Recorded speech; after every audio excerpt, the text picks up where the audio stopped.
Buenas tardes. Estamos empezando el capítulo 22 de Apocalipsis y este es el último capítulo de la Biblia entera, no solo de Apocalipsis.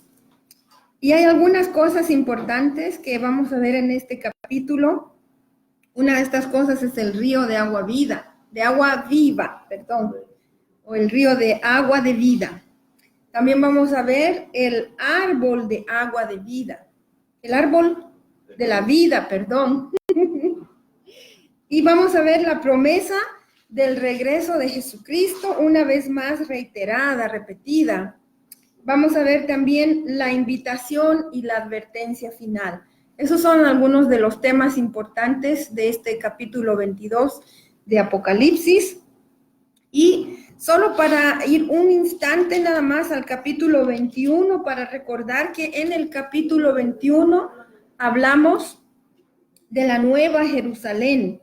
Y en la Nueva Jerusalén hemos visto descripciones de cosas hermosas que son piedras preciosas, materiales preciosos, pero no se vio mucho de cosas naturales que se ven en la naturaleza. En cambio, el contraste con el capítulo 21, vamos a ver un río, que es algo que se ve frecuentemente, ¿verdad? Y un árbol. También es parte de la naturaleza creada de Dios. Cosas, elementos vivos, digamos así, ¿no? De lo que Dios ha creado. Esa es la diferencia entre el capítulo 21 y el 22.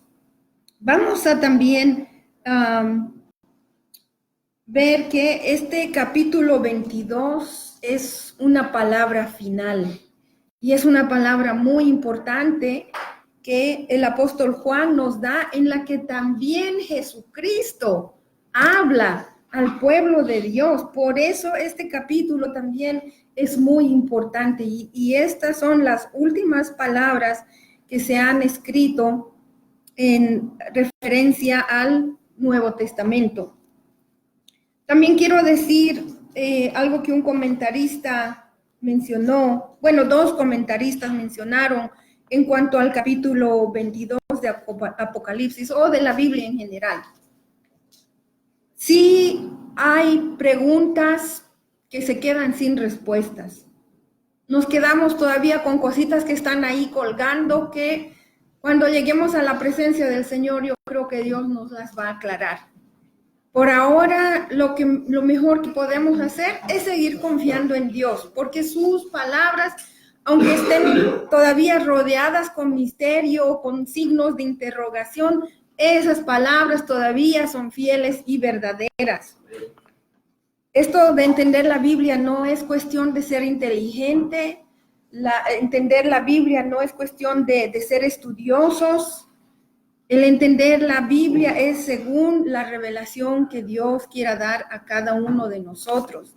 Y ahí entra mucho también nuestra propia fidelidad, ser fieles en estudiar, en leer la palabra del Señor. Entonces, los misterios, las preguntas sin respuestas, vamos a dejárselas al Señor, pero sin dejar de confiar en Él. Amén. Como hemos visto a lo largo del Apocalipsis, pues está conectado con casi cada uno de los libros de la Biblia. Y este capítulo 22 está conectado con Génesis 1, verso 1, que dice: en el principio creó Dios los cielos y la tierra. Y en el capítulo 21 de Apocalipsis, ¿qué vimos? Un cielo nuevo, una tierra nueva, la nueva Jerusalén, o sea, una creación nueva. También vemos aquí, desde el Génesis, ¿qué vemos? Dios creó todo nuevo, una creación hermosa, maravillosa. Dios mismo dijo que es bueno, es perfecto, pero ¿qué pasó? Hubo la caída. Y eso corrompió la naturaleza entera. Nos corrompió a nosotros mismos. El pecado entró, la maldad. Dios no lo dejó ahí, sino al contrario. A lo largo de toda la Biblia vemos que en el plan de Dios estaba siempre, siempre la redención del hombre.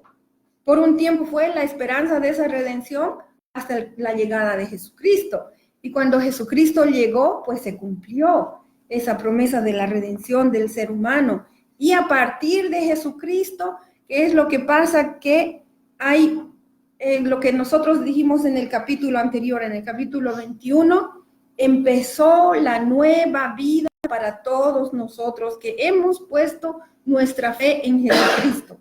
O sea, esta nueva creación no empieza en el capítulo 21 de Apocalipsis. La nueva creación, la nueva vida empieza el momento que empezamos a vivir para Jesús.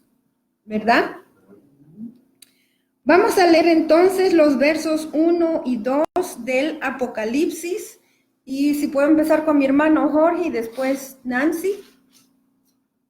Luego el ángel me mostró un río de agua de vida, claro como el cristal, que salía del trono de Dios y del Cordero, y corría por el centro de la calle principal de la ciudad. A cada lado del río estaba el árbol de la vida, que producía 12 cosechas al año, una por mes, y las hojas del árbol son para la salud de las naciones. Ya no habrá maldición. Un segundito, solo el 1 y el 2, está bien, vamos a empezar con eso. Entonces estamos viendo que es un ángel el que le está mostrando todo esto al apóstol Juan. Juan, desde el principio de Apocalipsis, todavía está escribiendo fiel y diligentemente todo lo que le están mostrando. Hay partes que es un ángel, en fin, él es un espectador, pero activamente tomando nota de todo, ¿verdad? Entonces dice, el ángel le mostró el río de agua agua de vida, claro como el cristal que salía del trono de Dios y del Cordero. Nosotros sabemos que Jesucristo está a la diestra de Dios nuestro Padre. O sea, es en ese trono en el que están nuestro Dios Todopoderoso y el Cordero, que significa nuestro Señor Jesucristo. Entonces, ahí vemos algunas personas dicen es en sentido figurado, el agua viva. Pero sí, se siente como un río de agua viva en el ser, dentro del ser interior de una persona que está llena de la presencia de Dios. ¿Y qué pasa con un río? ¿Cuál es la característica de un río? Amén. Amén. Exacto, está en constante movimiento, hay un fluir constante. Y Jesucristo dijo unas palabras tan hermosas. Nancy, si puedes ir a Juan 7, los versos 38 y 39, para entender mejor a qué se refiere con este río.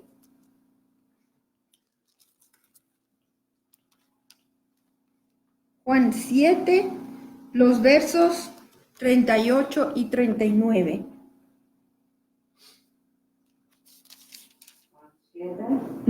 38 y 39.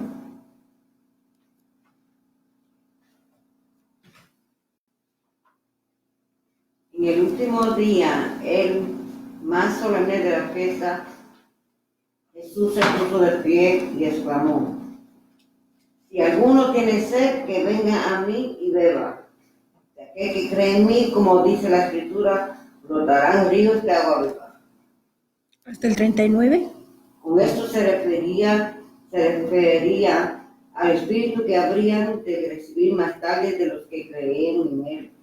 Hasta el momento el Espíritu no había sido dado porque Jesús no había sido glorificado todavía. Este pasaje que hemos leído es muy importante en nuestro entendimiento de este capítulo, porque vemos que este río de vida tiene que ver con nuestra fe en el Señor Jesucristo. Por eso Jesús se paró y habló fuertemente y dijo, exclamó, dice, de aquel que cree en mí, como dice la Escritura, brotarán ríos de agua viva. Y eso se refería, dice, al Espíritu Santo que iban a recibir. O sea, nosotros hemos recibido ya el Espíritu Santo, don de Dios. Y es de ahí también que fluyen esos ríos de agua viva. Gloria al Señor, bendito es Jesucristo. Y ahí vemos en el versículo 2, dice, y corría por el centro de la calle principal de la ciudad, o sea, el río, ¿no? Y a cada lado del río estaba el árbol de la vida. O sea, es un árbol que está a los dos lados, pero es uno solo. O sea, parece conectado por debajo de este río, pero está en cada lado de este río. Y dice, es el árbol de la vida, que produce 12 cosechas al año, una por mes. Eso es algo que no se ve. No hay un árbol que dé ese tipo de cosechas. O sea, eso quiere decir que cuando estamos en Cristo también nosotros debemos de ser muy fructíferos. Y las hojas del árbol son para la salud de las naciones. Este árbol que da fruto uno cada mes es el mismo árbol del que habla Génesis. Vamos a ir un instante a Génesis 2, el verso 9, que nos describe este árbol de la vida desde el jardín del Edén. 2:9, y dice, Dios el Señor hizo que creciera toda clase de árboles hermosos, los cuales daban frutos buenos y apetecibles. En medio del jardín hizo crecer el árbol de la vida y también el árbol del conocimiento del bien y del mal. Pues Adán y Eva comieron del árbol del conocimiento del bien y del mal, y por eso fueron echados del jardín del Edén. Y pues ya no tuvimos nosotros, los seres humanos, acceso al árbol de la vida a causa del pecado. Pero por fe en Jesucristo nosotros vamos a tener acceso a ese árbol de la vida, que es la vida eterna. ¿Es el mismo árbol de Génesis? Sí, es el mismo. Por eso les digo, el Apocalipsis es increíble cómo nos conecta con... Edén. No está en el... Este árbol va a estar en la Nueva Jerusalén. Edén en sí se quedó para siempre apartado. Pues no se volvió a hablar más. No, ya no. Uh-huh. Entonces, en un punto, ¿verdad? Vemos que la humanidad entera estaba prohibida de poder alcanzar el árbol de la vida. Pero en Apocalipsis dice, las naciones enteras van a ser sanadas por las hojas de este árbol. Uh-huh. Y pues ustedes ven que en cada nación, nación no solamente se refiere a un país. Nación es un grupo de personas que se caracterizan por algo en particular, puede ser el idioma, puede ser tal vez las costumbres mismas, o sea, las mismas costumbres que practican. Entonces las naciones van a recibir sanidad. Todo grupo de seres humanos que se han aislado de Dios o alejado de Dios van a recibir esta sanidad a través de fe en Jesucristo. Es lo único que nos da acceso a ese árbol de la vida. Amén. Entonces, también quiero leerles el Salmo 46. Nancy, si puedes decir al Salmo, o a quién le falta leer. Psalm 46, verse 4. Y ahí es David que recibe una revelación acerca de este árbol de la vida. Y es hermoso ver cómo se relaciona con este último capítulo de Apocalipsis. Salmo 46, verso 4.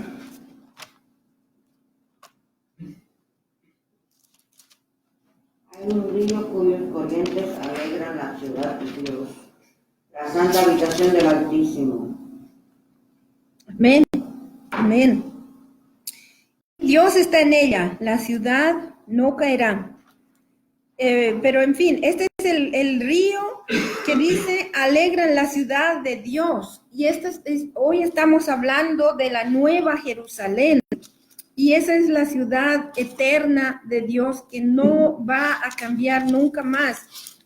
Y es ahí donde está este río que alegra, dice, a la ciudad de Dios. También vemos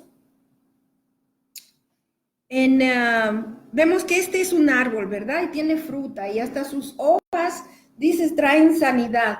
No sabemos si es de sanidad por comer estas hojas o no sabemos. Pero entendemos una cosa. En Génesis capítulo 1, los versos 29 y 30, Dios les dio a los seres humanos y a los animales, a todos los animales, aves, peces y aún los animalitos que se arrastran en la tierra, les dio de comer todo lo que es vegetación. O sea, pareciera que vamos a volver a ese estado de ser vegetarianos. Es muy saludable y yo estoy en ese proceso de limitar bastante la carne porque yo tengo algunos achaques, como llamamos, ¿no? Y vuelvo a comer bastante carne y me duele el cuello, me duele la espalda, me duelen los pies, en fin. Pero cuanto más como de vegetales, especialmente vegetales frescos, sin procesar, frutas, en la mañana me levanto con energía, sin dolor.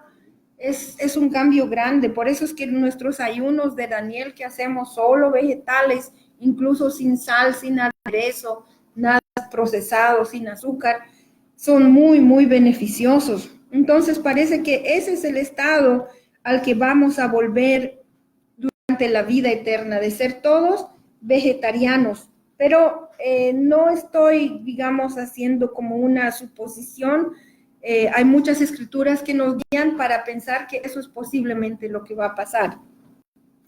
Vamos a leer los versos 3 y 5.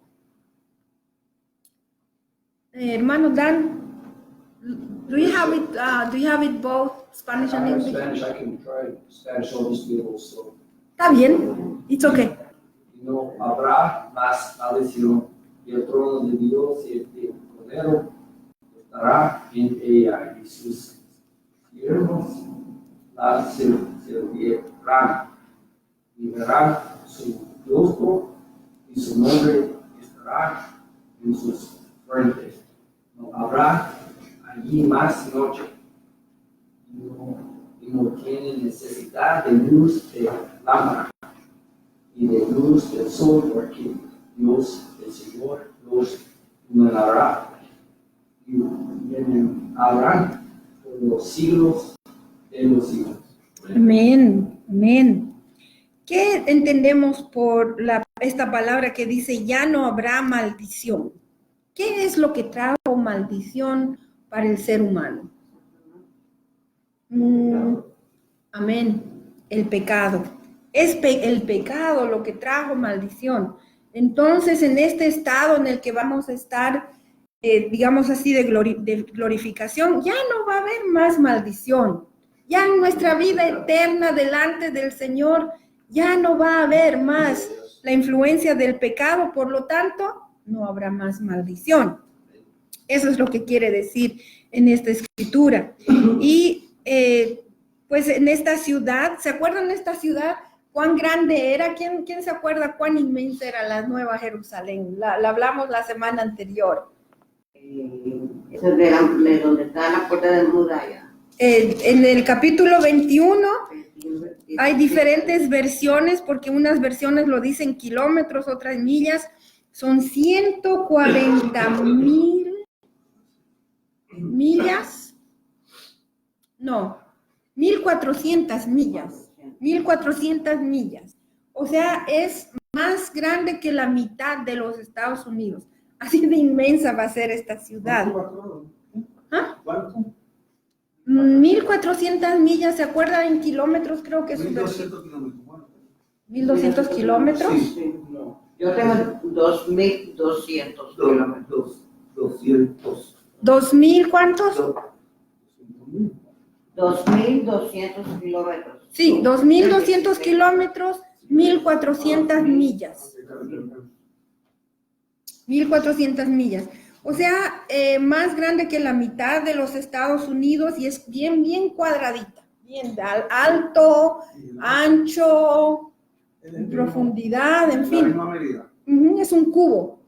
Y ahí está el templo de nuestro Dios Todopoderoso y de Jesucristo, el Cordero. Aquí en esta versión dice, sus siervos lo adorarán, pero la traducción correcta es decir, sus siervos van a servirle. ¿Qué quiere decir esto? Que nosotros, los seres humanos, vamos a estar sirviendo a Dios. En Génesis vemos que Adán y Eva hablaban a Dios cara a cara. Y a causa del pecado, ¿qué pasó? Se escondieron, exacto. Es la vergüenza, exacto, sí. Entonces en Apocalipsis vemos que todos los descendientes de Adán y Eva vamos a poder, los que hayan puesto su fe en Jesucristo. Hay una condición, no toda la humanidad. Los que hayan puesto su fe en Jesucristo, sí vamos a poder ver a Dios cara a cara. Y esto también es en cumplimiento de la promesa. ¿Se acuerdan en Apocalipsis 3:12? Es una de las promesas en una de las iglesias. Se me olvidó qué iglesia, la iglesia de Filadelfia. Y dice 3:12, al que salga vencedor, lo haré columna del templo de mi Dios, y ya no saldrá jamás de allí.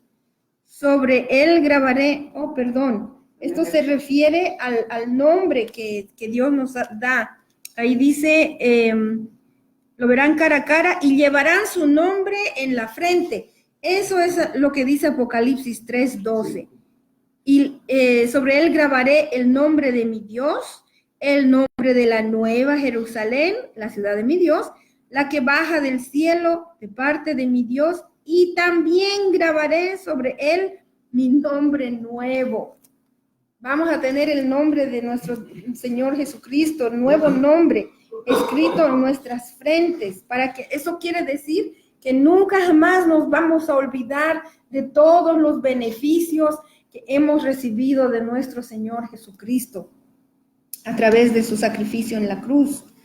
Y justamente es en esta parte, y perdonen que lo hice al revés, la eternidad no será un lugar de reposo absoluto. No va a ser un lugar donde solamente vamos a estar cantando, alabando a Dios. Va a haber trabajo. Vamos a estar trabajando constantemente. Y no es que va a ser un trabajo duro, que va a ser un trabajo difícil. Me imagino que seremos hombres y mujeres sanos, fuertes, pues son cuerpos glorificados. Y estaremos trabajando. Sus siervos lo van a estar sirviendo al Señor, dice, todo el tiempo. En Hebreos vemos un poquito, es como como se dice en inglés, un glimpse, una breve idea de lo que es este servicio. Si pudiéramos ir Hebreos 9, vamos a solo leer el verso 1 y el verso 6.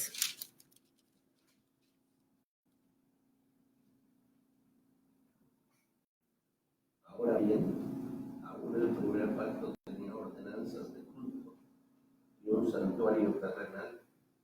Y así dispuestas estas cosas, en la primera parte del tabernáculo entran los sacerdotes continuamente para cumplir los oficios del culto. O sea, ahí vemos que hay, desde un principio ha habido un trabajo especial desde que se estableció el tabernáculo de Dios con su pueblo. Hubo trabajo, hubo un servicio especial. Y esto también, ahí lo dice en Hebreos, ¿verdad? Es algo continuo que va a seguir ocurriendo. No entendemos los detalles, se los dejamos al Señor. Como les dije, van a haber todavía misterios. Pero lo que sí es un hecho, que sí habrá trabajo que hacer. Amén. En cuanto a lo que habla de no habrá noche.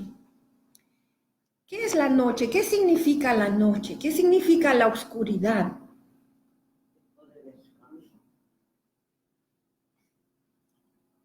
Hay algo más. La noche en la oscuridad puede significar el pecado y también sufrimiento. Maldad. La maldad. Entonces, dice, no va a haber más noche. O sea, no van a haber más ninguna cosa que nos haga ni siquiera sentir miedo, porque desde niños, yo no sé por qué en las películas, los papás, las mamás, quieren dar miedo a los niños en la noche, en la oscuridad. Eso no va a haber más, no habrá más. Entonces, ¿qué es lo que dice en continuación? No habrá noche, no va a haber necesidad de lámparas, de electricidad, ni de sol, ni de nada. Y quisiera ir por un instante a Juan 8:12. Pastor, si nos lo puede leer Juan 8:12, por favor. Y no sé si puedes prepararte con Daniel 7:18. 8:12. Uh-huh. Dice, otra vez Jesús les habló diciendo, yo soy la luz del mundo, y el que me sigue no andará en tinieblas, sino que tendrá la luz de la vida. O sea, desde el principio de su ministerio, Jesús anunció que Él es verdaderamente la luz de este mundo. Y nosotros, desde ya, o sea, no tenemos que esperar a estar viviendo en esta nueva Jerusalén. Desde ya, desde el momento que ponemos nuestra fe en Jesucristo, vivimos a su luz. Amén. No necesitamos estar andando más en tinieblas, ni bajo pecado, ni bajo condenación, ni bajo sufrimiento, ni bajo miedo, ni nada de eso en absoluto. Y esas son palabras de nuestro Señor Jesucristo, que Él es la luz del mundo. Y también ahí dice, para concluir esa sección, dice, reinaremos para siempre con el Señor. Y si ustedes se acuerdan en Apocalipsis 1, leímos verso 6, 1:6. Este es cumplimiento de esa promesa al que ha hecho de nosotros un reino, sacerdotes al servicio de Dios, su Padre. A Él sea la gloria y el poder por los siglos de los siglos. Amén. O sea, somos reyes, somos sacerdotes. Pero hay condiciones, ¿verdad? La primera, obviamente, es tener fe en Jesucristo. La segunda, vivir en obediencia a nuestro Dios Todopoderoso. Daniel 7, verso 18, por favor, Nancy. Pero los santos del Altísimo recibirán el reino y será suyo para siempre jamás. Amén. O sea, esto es cumplimiento de lo que el Señor le mostró a Daniel. Ahora vamos a hablar de la venida de Cristo. Vamos a leer los versos 6 y 7. Sí, los versos 6 y 7, por favor. Empezamos otra vez con Jorge, ¿verdad? El ángel me dijo, estas palabras son verdaderas y dignas de confianza. El Señor, el Dios que inspira a los profetas, ha enviado a sus ángeles para mostrar a sus siervos lo que tiene que suceder sin demora. Amén. 7. 7. O que miren que vengo pronto, dichoso el que cumpla las palabras del mensaje profético de este libro. Amén. Entonces ahí es el ángel que le dice, estas palabras son verdaderas y dignas de confianza. En otra versión dice, son palabras fieles y verdaderas. Y estas palabras se han escrito 3 veces. Esto está en este capítulo nada más. Está en el verso 6, está en el verso 12 y está en el verso 20. ¿Por qué se repite 3 veces? Porque es con seguridad que es así. Tenemos que confiar totalmente en la palabra de Dios porque es fiel y verdadera. Estas palabras sí, efectivamente, fueron escritas por seres humanos, pero bajo la guía del Espíritu Santo. Por eso podemos confiar en estas palabras, porque dan vida y dan esperanza. Amén. Vamos a no ser que alguien tenga algún otro comentario en cuanto a estos versículos. El hecho inminente, ¿verdad? Es inminente que lo que tiene que suceder sin demora. O sea, esto no quiere decir en el siguiente instante, en el siguiente momento, pero en el tiempo de Dios, en su plan perfecto para la humanidad, a su tiempo van a ocurrir las cosas. Pero sí sabemos que Cristo viene pronto y esto se va a cumplir. Y aquí vemos las palabras de nuestro Señor Jesucristo, que está hablando y dice, miren que vengo pronto, dichoso el que cumple las promesas del mensaje profético de este libro. O sea, ¿qué estamos viendo en este verso 7? Dichoso el que cumple las palabras del mensaje profético de este libro. ¿Qué les dice esas palabras?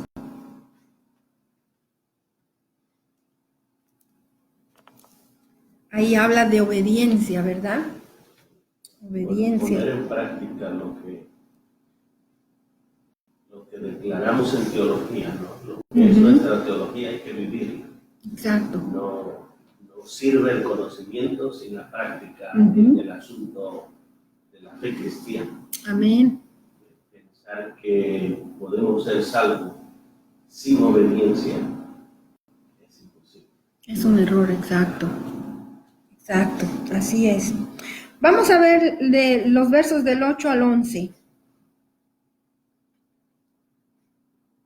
Nancy.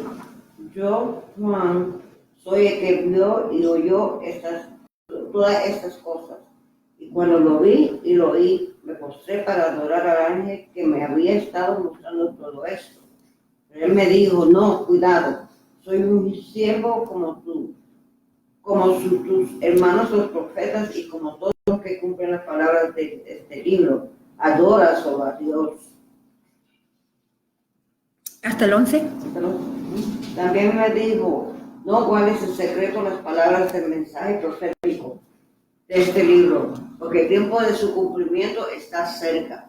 Deja que el malo siga haciendo el mal y que el vil siga envileciéndose. Deja que el justo siga practicando la justicia y que el santo siga santificándose.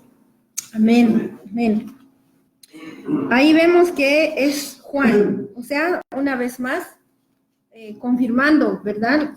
Que Juan está participando en esto, y esta es una última declaración que Juan hace como espectador y como oyente.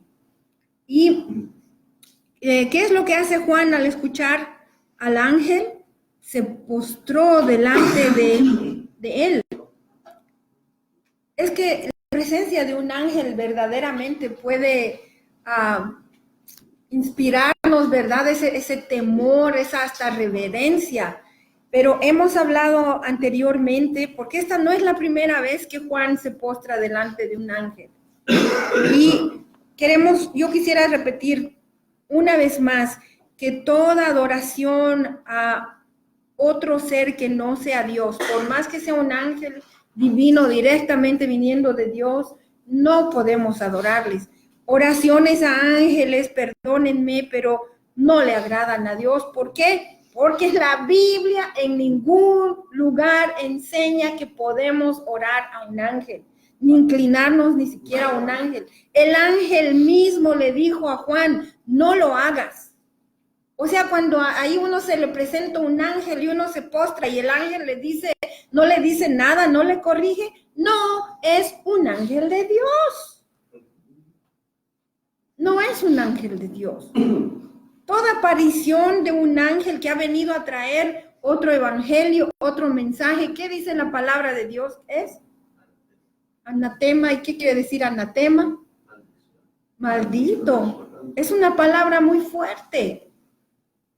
Así que todo evangelio, toda enseñanza que ha venido de un ángel, después de que se ha escrito el Nuevo Testamento, es para traer maldición.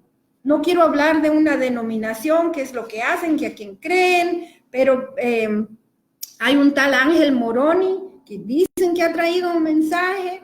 Hay el otro ángel que se le presentó al profeta Muhammad, también le trajo mensaje, pero esos mensajeros no han venido de Dios, porque Satanás también dice la palabra de Dios bien claro, que se disfraza de ángel de luz. Hasta, ¿cómo se digo? David, el país que se le presentó, o sea, al rey, cuando estaba David, el otro, el que era rey, Saúl, pues se le pareció también un ángel, supuestamente, y él dijo que era un ángel. No recuerdo que se le haya parecido un ángel a Saúl. No, se le apareció Samuel, pero eso no fue un ángel. Por eso, Ya. lo que dicen es que, O sea que no fue de Dios, Sí, exacto, exacto. Entonces, aquí el ángel le dice bien claramente, no lo hagas, ten cuidado. Soy un siervo como tú, como los profetas y como todos los que cumplen las palabras de este libro. Y aquí le dice una palabra bien clara. Adora solo a Dios. Esa es la obra de los ángeles, dirigirnos a Dios, que nosotros solo debemos de alabar y adorar a Dios y no inclinarnos ante nadie más.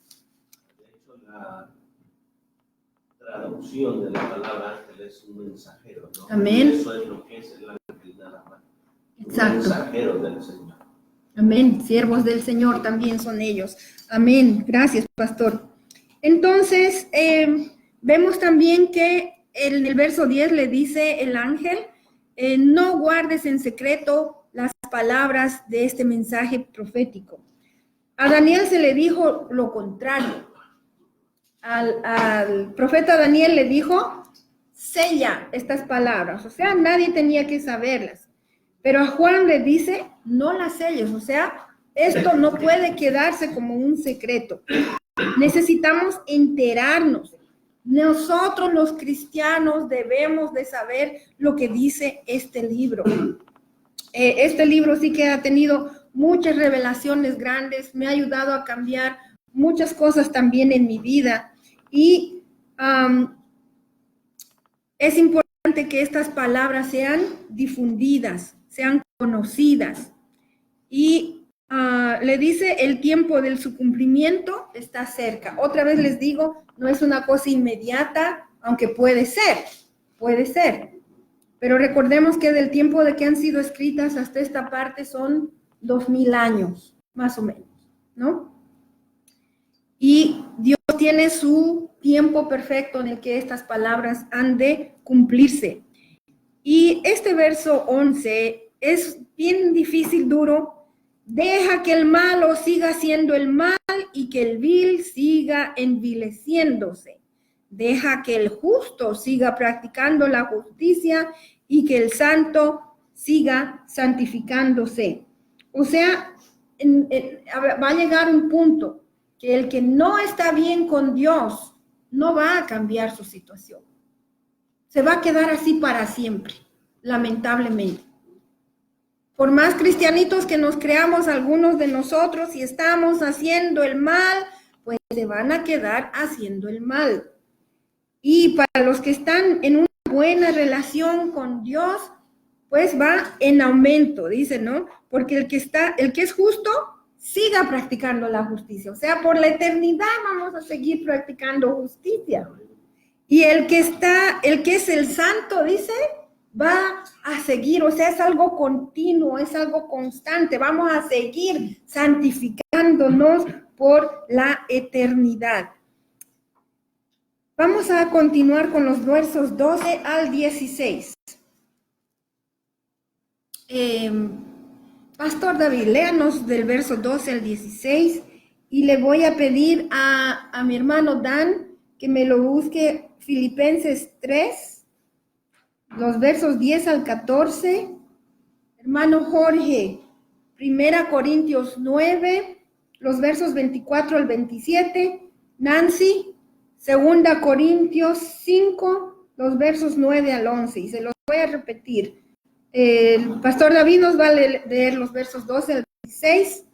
Dan, Filipenses 3, los versos 10 al 14. Philippians 3, verses 10 to 14. Jorge, Primera Corintios 9, versos 24 al 27. Y Nancy, Segunda Corintios 5, 9 al 11. Adelante, pastor. Sí.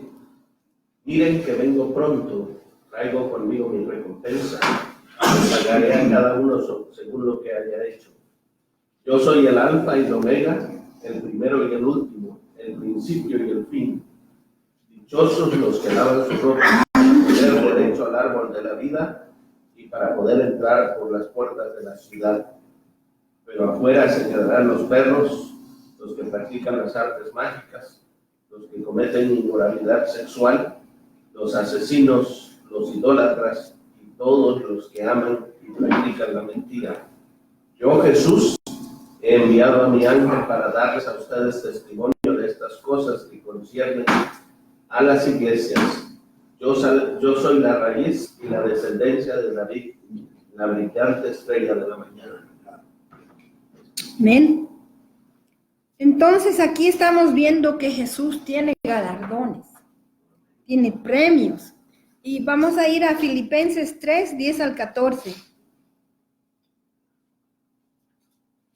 A fin de conocerle y el poder de su resurrección y la participación de sus padecimientos, llegar a ser semejante a él en su muerte, si de alguna manera ingresa a la resurrección de entre los muertos, lo que la haya alcanzado ya, y que ya sea perfecto, sino que consigo por ver si logro hacer aquello para cual fui también, nacido por Cristo Jesús. Hermanos, yo mismo no pretendo haberlo alcanzado, pero una cosa hablando ciertamente lo que queda atrás, extendiendo a que está del lado. 13 a 14. Consigo a la meta, al premio del supremo llamamiento de Dios en Cristo Jesús. Bien, gracias. O sea, hay premios. ¿Ah? Hay galardones, amén. Y esa escritura es tan profunda. Yo quisiera que vuelvan a su casa y vuelvan a leerla. Filipenses 3, 10 al 14. Ahora vamos a escuchar Corintios, 1 Corintios 9, 24 al 27. No, oye, Sí. no saben que en una carrera todos los corredores compiten, pero solo uno tiene el premio. Corran pues de tal modo que los tengan. Todos los deportistas se entrenan con mucha disciplina. Ellos lo hacen para obtener un premio que se echa a perder. Nosotros, en cambio, por uno que dura para siempre, que dura, Hasta el 27. Más bien golpeo mi cuerpo y lo domino, no sea que después de haber predicado a otro, yo mismo quede descalificado. 2 Corintios, Nancy. 2 Corintios 5, 9 al 11. Sí. Los travesaños eran tan largos que sus extremos se podían ver desde la parte delante del lugar santísimo, aunque no desde afuera, y ahí han permanecido hasta hoy. En el arca solo estaban las 2 tablas que Moisés había colocado en ella en Horeb, donde el Señor hizo un pacto con los israelitas después de que ellos salieron de Egipto. Los sacerdotes se retiraron del lugar santo. Todos los sacerdotes allí presentes, sin distinción de clase, se habían santificado. Parece que 5. Vamos a ver. No.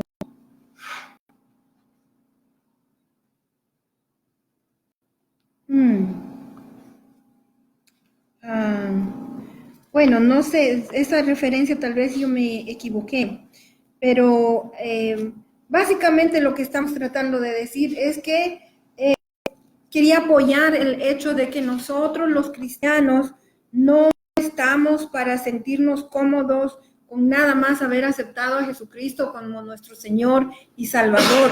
Debemos de trabajar, hay premios, hay galardones, hay un llamamiento santo para cada uno de nosotros. Y eso es lo que nosotros debemos de obtener. Y por ejemplo, uno trabaja y se sacrifica por un sueldo, ¿verdad? Y en la obra cristiana también vamos a recibir nuestra recompensa por todo el trabajo que nosotros hacemos. Todo trabajo que el creyente hace es por la fe en Jesucristo. Y debemos de ser diligentes en buscar la voluntad de Dios. Señor, ¿qué es lo que quieres tú para mi vida? ¿Cuál es el propósito para mi vida? ¿Qué es lo que tú quieres que yo haga con esta vida que me has dado? Y no sentirnos nada más, yo sé que la vida es difícil, nos mantiene ocupada, hay mucho trabajo que hacer, a veces tenemos que hasta hacer 2 trabajos para seguirnos manteniendo, pero en todo, yo sé que podemos sacarnos un tiempo para dedicárselo a Dios y hay mucha obra por delante, las almas están perdiéndose. Si nosotros somos más diligentes en hacer la obra de Dios, podemos alcanzar muchas más almas para la gloria del Señor. En el verso 14 habla de dichosos los que lavan sus ropas. ¿Qué quiere decir este versículo? ¿Quién me puede explicar? ¿Dónde las lavan? Estos creyentes, ¿dónde lavan sus ropas? ¿A la lavandería? ¿Al laundromat? ¿Las lavan con jabón? ¿En el río? ¿Qué quiere decir ese versículo? Dichosos los que lavan sus ropas. Todo lo que se mantiene en la fe, ¿no? ¿Ok? Que se quiten, que no tengan pecado. ¿Ok? Pero ¿dónde la lavan? ¿Dónde la llevan a lavar? ¿Qué es lo que nos lava? Nosotros se supone que hemos recibido vestiduras de parte de nuestro Dios, ¿verdad? Pero para que se mantengan limpias, ¿dónde las lavamos? Amén, ¿ok? Está cerca, estamos cerca.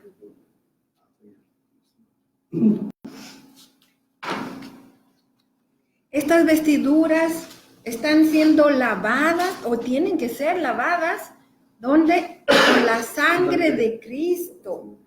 Yo sé que para nuestro razonamiento humano la sangre es roja y mancha, pero la sangre de Cristo es la única que puede mantenernos limpios de toda maldad, de toda iniquidad, de toda impureza, de todo pecado. Así que nosotros los creyentes vamos a lavar nuestras ropas con la sangre de Jesucristo, pidiendo al Señor perdón constantemente por nuestras faltas, por nuestros pecados con fe. Cuando nosotros sabemos que hemos hecho algo malo, porque el Espíritu Santo nos muestra, nos revela, el Espíritu Santo no deja que estés tranquila con las cosas malas que le desagradan al Señor. Entonces, cuando uno empieza a sentir esa inquietud por haberse equivocado, por haber pecado, uno va a Jesucristo. Primera Juan 1:9, vamos un instante. Primera Juan 1:9, no estamos lejos. Primera Juan 1:9 dice, si confesamos nuestros pecados, eso quiere decir el ir a lavar nuestras ropas. Si confesamos nuestros pecados, Dios, que es fiel y justo, nos los perdonará y nos limpiará de toda maldad. Eso es ir a la sangre de Cristo, que Él nos limpie de todo pecado cuando lo confesamos, cuando nos arrepentimos verdaderamente. Y dice, esos son los que tienen derecho al árbol de la vida. El que tenga sus vestiduras sucias a causa del pecado y de la maldad que uno no quiere renunciar, no va a tener derecho al árbol de la vida. Pero él dice, dichosos los que lavan sus ropas para tener derecho al árbol de la vida y para poder entrar por las puertas de la ciudad. Este es el verso duro, este es el verso difícil de este capítulo. Verso 15 dice, pero afuera se quedarán los perros, los que practican las artes mágicas, los que cometen inmoralidades sexuales, los asesinos, los idólatras y todos los que aman y practican la mentira. Eso sí que está difícil. Los perros. En el tiempo de Jesús, algunos comentaristas dicen, los judíos consideraban perros a los no judíos. Y es bastante ofensivo. Es bien duro. Persona ceremonialmente impura. Más tarde, para la iglesia, los perros eran justamente lo que acabas de leer, las personas que eran ceremonialmente impuras, o sea, para participar de algunas actividades, pues se lavaban las manos, tenían que ir bien limpios, bien vestidos, pero también más tarde en la iglesia dice, los perros eran los falsos maestros, los que no estaban aptos para enseñar. Vamos a Filipenses 3:2. Si alguien puede encontrar Filipenses 3:2. Los perros, yo sé que todos nosotros, a mí me encantan los perros. Ustedes saben que tengo un par de perritos y yo hasta les llamo mis amiguitos, mis compañeritos, porque son cariñosos, son buena compañía, son fieles, en fin.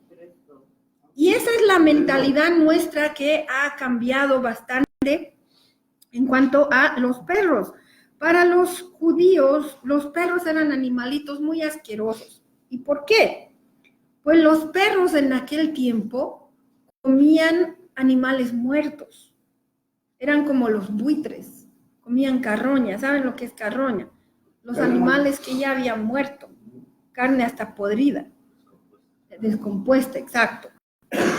Entonces, hay otra cosa, y los que tengan buen estómago me van a escuchar, los que no tengan buen estómago, tápense sus oídos, pero los perros se comen el vómito, son así de asquerosos. Y los perros, otra de las cosas por qué los judíos les tienen bastante aversión a los perros, y otra vez tápense los oídos a los que no tengan buen estómago, los perros no distinguen el acoplarse con un perro macho o con una perra hembra. Los perros igual lo hacen. Entonces, por eso a los judíos les daba tanto asco. Y esto quiere decir los falsos maestros que cogen cosas de diferentes religiones y lo mezclan y da asco. A los ojos de Dios da asco. Exacto. Y ahora, ¿qué es lo que se está haciendo en muchas religiones? O sea, se están creando nuevas religiones para hacer esa mezcolanza tan desagradable a los ojos del Señor. Y de la misma Biblia ponen la palabra y la ponen un así. Exacto. Manipulando las escrituras. Y aquí un señor hizo una expresión bastante fuerte en lo que dice de los que practican las artes mágicas, dice, traficantes de espíritus inmundos. ¡Wow! Eso sí que está fuerte. Y hablamos acerca de las artes mágicas, tiene que ver con las medicinas. Las medicinas nos transforman, nos cambian, no somos la misma persona cuando estamos tomando medicinas. Por eso es que yo siempre animo a las personas, haz lo posible por tener un tratamiento más natural, ejercicio, comida sana y dejar las medicinas. Imagínense, aquí dice, se quedarán afuera los perros, ya lo hemos explicado, los que practican las artes mágicas, y el resto es bien claro.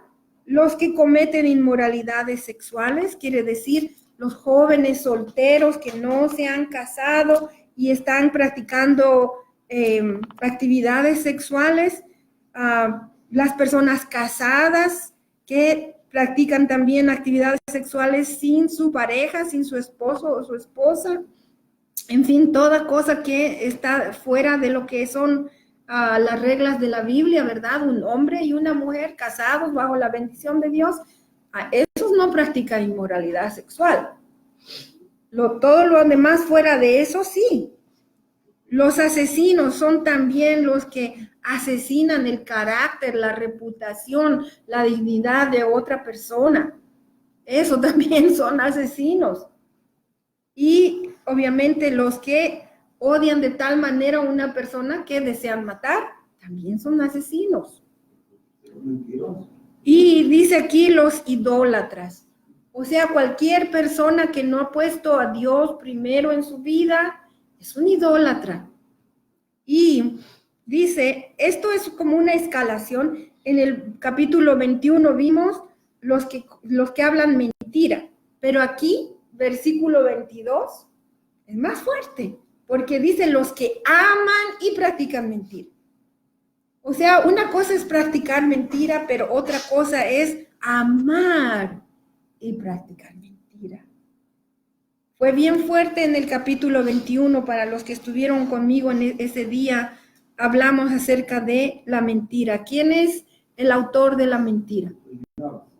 El diablo. ¿Y quién es el que inspira a los seres humanos a practicar mentira? Es Satanás. ¿Y quiénes son? O sea, por practicar mentira, terminamos siendo hijos de Satanás. Y amar la mentira, wow, esto está fuerte. Entonces esas personas se quedarán afuera, no van a entrar a esta eternidad con el Señor. ¿Dónde nos hemos quedado? Verso 14. Vamos a leer los versos 17 al 19. Pastor, perdón, usted quería decir algo. No, está bien.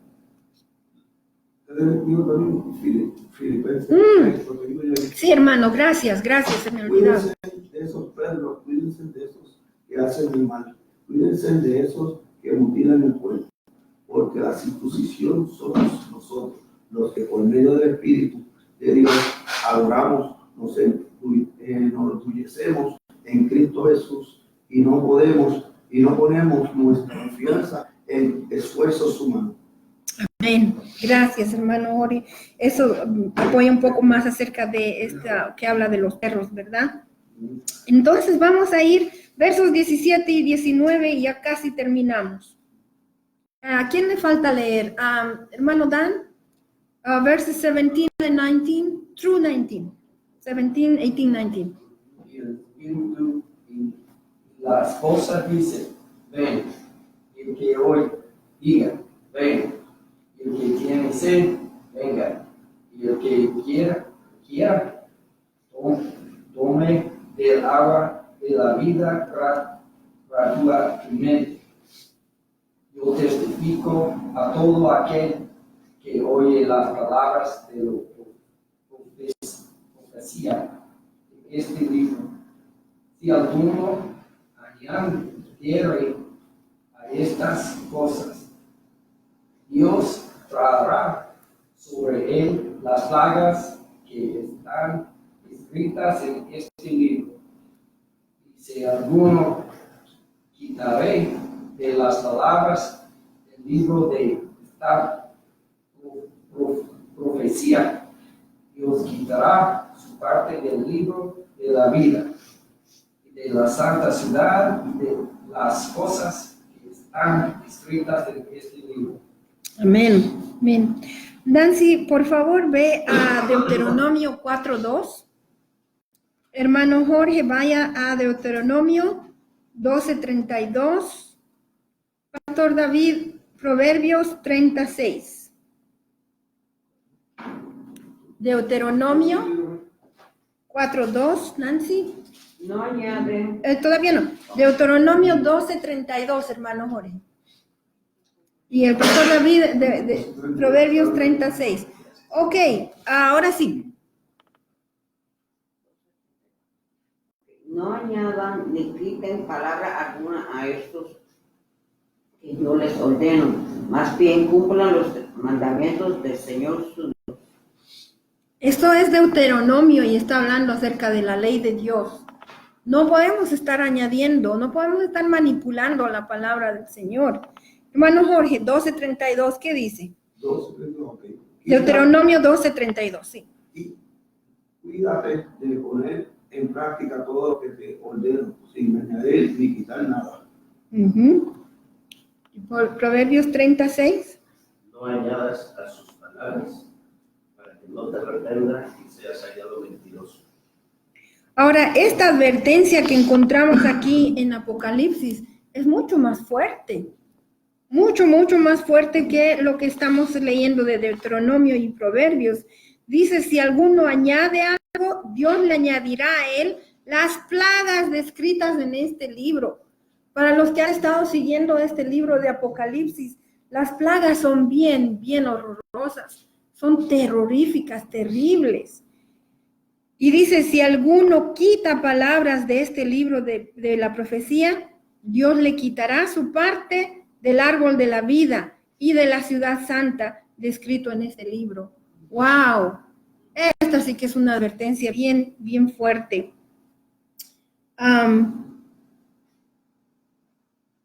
Este libro de Apocalipsis, por muchos siglos se estudiaba, era muy importante el estudio de este libro de Apocalipsis en las iglesias, era muy importante. Lo leían y lo obedecían.